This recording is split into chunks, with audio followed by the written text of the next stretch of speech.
Hello there friends, my name is Lauren and I'm the maker behind Vintage Knitting Party. Today we're making a dress that I believe is from 1958. It's Simplicity 2649, which is a beautiful dress pattern with princess seams and dolman sleeves. I will be making view 1, which has the slightly longer, like 3/4 length dolman sleeves. They are fitted into the side bodice piece, so they're all cut in one piece.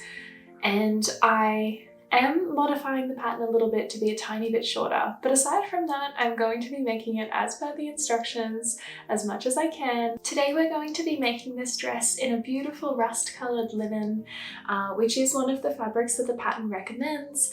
I could definitely see this made in more of a wintry fabric, but my intention for the dress was to have a lovely rust-coloured linen rumply kind of dress that's just very elegant, but also very easy to wear and very comfortable and very easy to layer with. The fabric I did buy new from Spotlight quite a few years ago when I was just beginning my sewing journey, so I've had it for a really long time and I can't remember how much it cost, but all of my other notions were secondhand.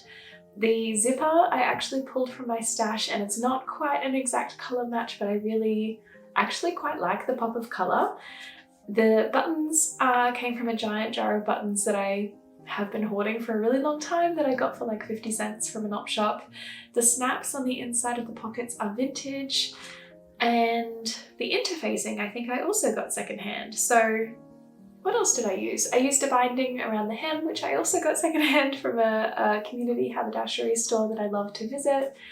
And I'm really happy that I didn't actually have to buy anything for this pattern at all. The pattern itself I actually got from the Devonport Antique Centre in Tasmania. I was so lucky and I actually got this for $3, which is crazy because it is such a beautiful pattern. It was factory folded. It's exactly my size, which was just so fortunate. I did end up making a toile. It's obviously a very specific style of dress as well, so I wanted to make sure that it would fit me. And the toile, it was just like a bedsheet kind of toile, like not a fancy toile or a wearable toile at all, but it fitted really well, so I went ahead and made the dress. Now let's jump into the making process. I started off by tracing around all the original pattern pieces. This pattern is almost 70 years old and I really wanted to keep it in good condition. It was factory folded when it came to me and all the pieces were already in really good condition and I really wanted to preserve that. So I'm just actually tracing onto craft paper that I got from Officeworks, I believe. I bought this one here to wrap Christmas presents with and it just seems to last forever.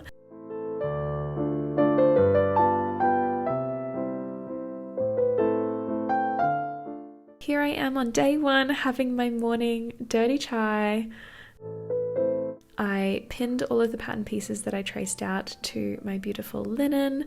I have tried very hard to be as economical with my fabric as possible. Obviously, cutting on the grain is still extremely important, but I always use whatever scraps I have left over for tension exercises and patchwork scrappy projects, so I tried my best to use up as little fabric as possible. It's such a beautiful colour. Cutting this in the afternoon sunlight was just amazing. Once all the pattern pieces were cut out, with the pattern pieces still pinned to the fabric, I transferred the markings onto my fabric using a blue water erasable pen.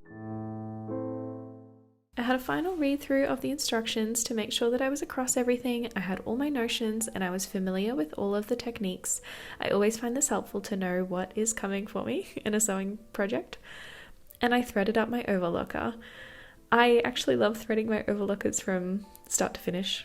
I have no problem with that. All my overlocker thread is secondhand. I have 3 brown colours that match and just one odd brown, but they're all the same type of polyester thread, so I don't notice any issue. I always keep my scraps that are left over for tension exercises to make sure that the tension on my overlocker and my sewing machine are right, and then I threaded up my sewing machine with this cotton thread that I got secondhand. I tested the tension on my sewing machine to make sure that the cotton thread and the linen were behaving well too, and I was really happy with it. This is my sewing setup when I'm really into a project. It's a little bit messy and you can see a Lauren Johnson video on YouTube in the background there. I love her style, she's amazing. I'll leave a link to her channel in the description. But I usually have my sewing machine and my overlocker next to each other. I have all my mess over to the left-hand side. I do try to keep my cut out pieces on a separate surface so that they don't get mixed up, and then I just have this tiny little ironing board that sits on my table behind it all, and I find this quite easy to manage. I started off by stay stitching around the neckline. In my opinion, this is a step that you can never miss. It's so important so your necks don't stretch out.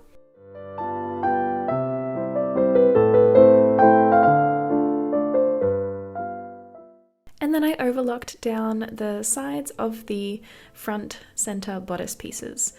This pattern didn't include any instructions for seam finishes. I did think about just pinking, but because it's linen, I was really concerned about fraying, and I thought about using French seams, but the instructions tell you to press the seams open. Obviously because they're princess seams, you don't want any extra bulk around your bodice, but I thought that overlocking would be the best option. So I just overlocked the edges as I went, and then I sewed the two front bodice pieces together, starting at the neck and moving down the piece of fabric.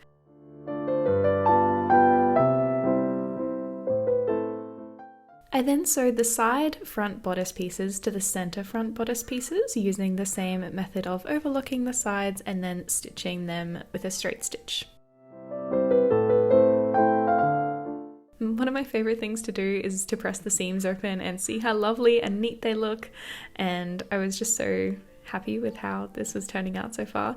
I promise I did press all of this linen before I actually started sewing with it, but as soon as you look at it, it just starts to rumple, and I'm okay with that. I started off by sewing my bodice darts. My method of sewing darts across the bodice especially is to backstitch when you start out at the outer seam, and then to not backstitch once you reach the point of the dart.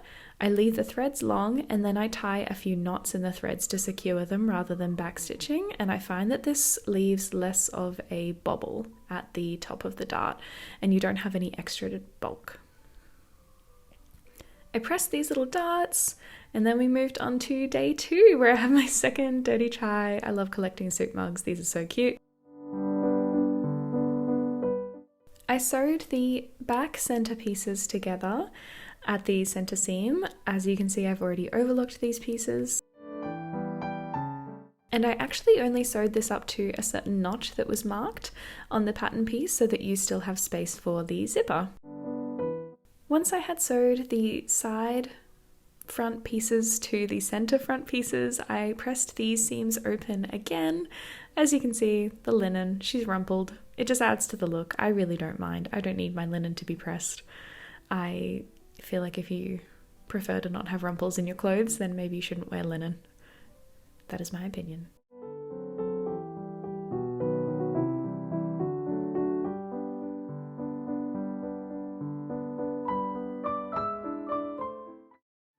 I love how these princess seams are looking. You can just tell that the dress is going to have such a beautiful shape. And then we moved on to the pockets.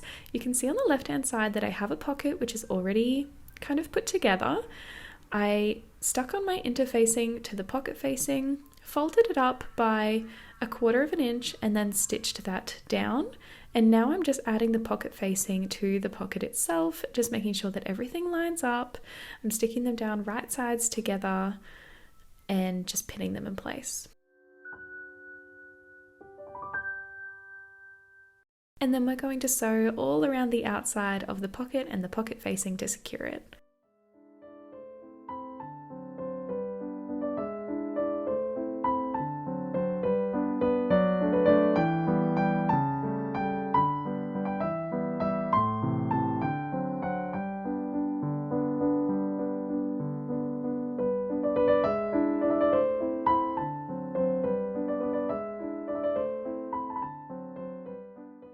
I'm going to clip the fabric down close to the stitching and snip the corners as well, and this is going to make it easier for us to turn that pocket facing to the inside of the pocket.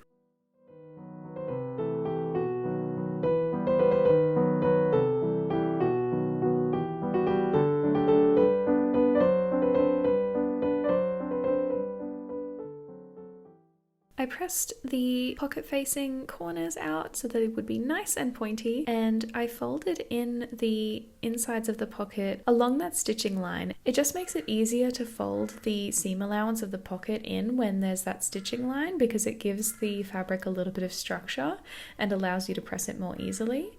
I went back and I checked the instructions to see exactly where the pocket needed to be placed. So I really made sure those little markings on the outside of the dress were visible where my pocket was going to go. And then I lined up my pocket with those two little markings.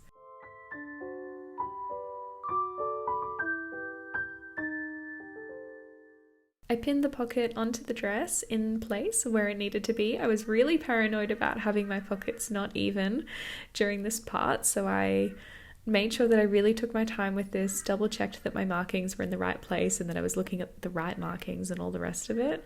But I'm really happy with how they came out. It was worth the terror of sewing them on.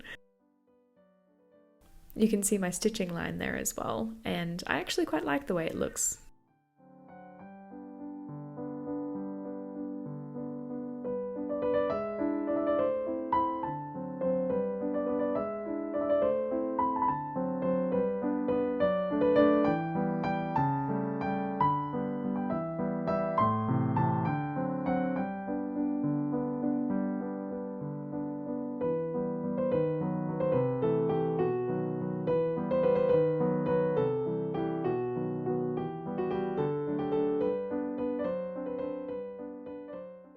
I then started working on the darts, which are on the sleeve piece.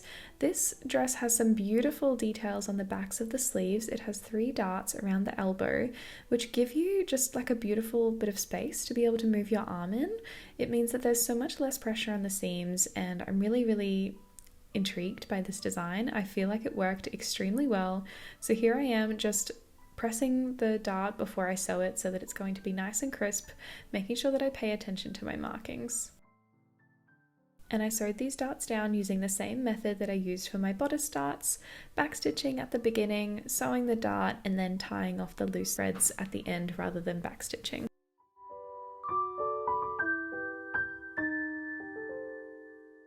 These are how those darts look pressed. I just think they are so beautiful. Look at that volume. So that's where your elbow goes in the sleeve, basically.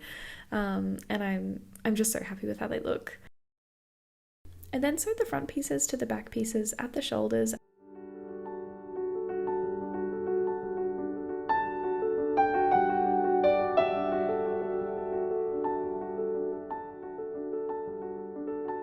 And then I started working on the facing. I have overlocked the edges of the facing, I've attached my interfacing, and then I just stitched the back facing pieces to the front facing piece.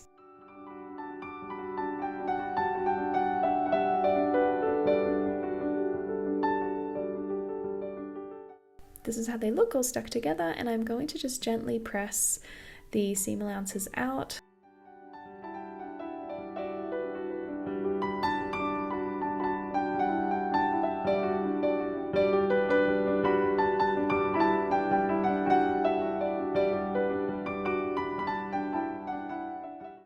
And the pattern has you stitch a line of stitching 1/4 of an inch away from the edge of the facing to help us create a little bit of a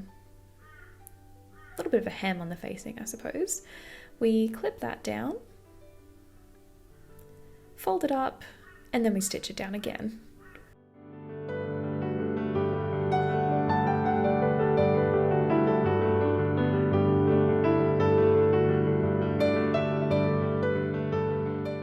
Again, having that line of stitching before you fold up a hem just helps you manage the measuring and pressing process so much easier. Then we're going to stick the facing onto the dress, right sides together. I am sewing this at a normal seam allowance as per the instructions. It gets a bit bulky in here, sorry about these shots, but once I've sewn them together, I'm going to understitch the facing down. For me, understitching is non-negotiable. Facing is one of my pet hates around a neckline. I do try to avoid it at all costs, but it just looks so seamless and beautiful on this dress. I had to do it. But if you're going to be sewing a facing onto a neckline, you have to understitch it. It just makes everything sit so much nicer.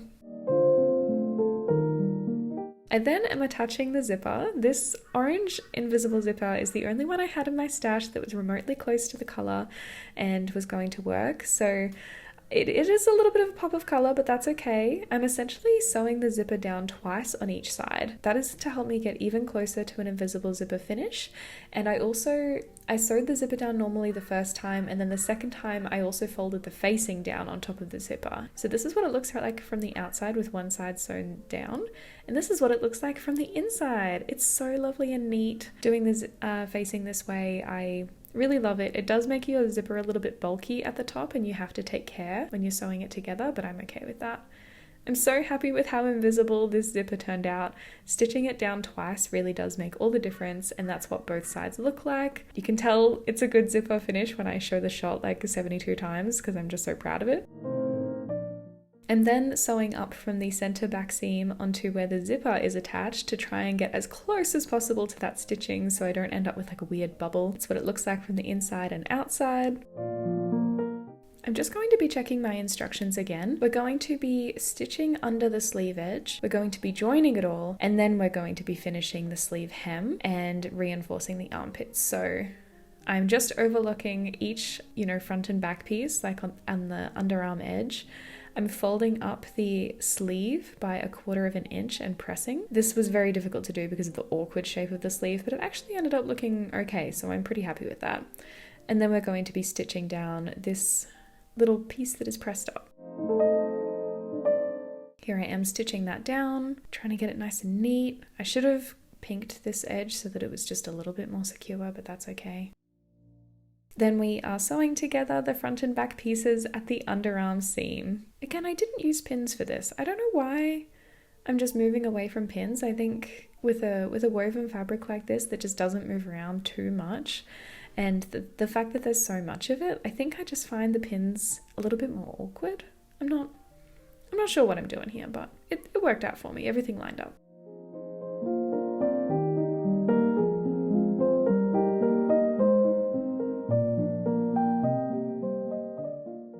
I then am going around the sleeve hem and just stitching it down now that it's folded in one more time, and this creates a beautiful finish around the sleeve. Again, the pattern did recommend hand sewing this, and in another fabric that would look beautiful, but I don't mind the look of it in linen. I then am reinforcing the armpit by sewing the seam allowance down with 2 lines of stitching. I'll show you what this ends up looking like because it was incredibly awkward to do. I'm not happy with how neat it is, but I do think it'll be a really essential part of the dress and it'll help a lot with the security of it. And then we're on to the hem. I decided to finish the hem with a binding. It's quite a big circly kind of shape because of the princess seams and the way it flounces out. So I just thought this binding would work really well. Again, it's a little bit of a color contrast, I suppose, but I have used contrasting hem binding on other garments and I actually quite liked the way it looked.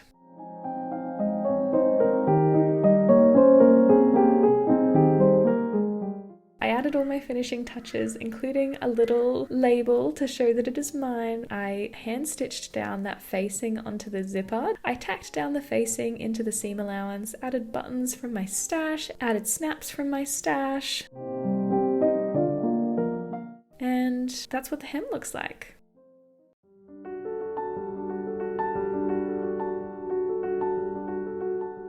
Overall, I'm so happy with the fit of this dress. I think it suits me. I think the color is gorgeous. I think there's just enough ease for it to be comfortable to move in while still being a beautiful shape. I am really happy with how I did the buttons as well. I didn't want there to be ugly buttonholes visible if I had my hands in my pockets, so I chose to just add decorative buttons and then have a secret snap on the inside. You can see that extra shape around the elbows when I spin around and how comfortable this is on my arms. This is what it looks like without a belt. You can see that it's quite a lovely shape around the waist. I can still sit down in it comfortably, and I just love the structure that the skirt has. This is so pretty in linen. I think this was a beautiful fabric choice, but again, I'm just itching to make this in a heavier, more wintry weighted fabric. I love the fit around my upper body and how high it comes up on the neck.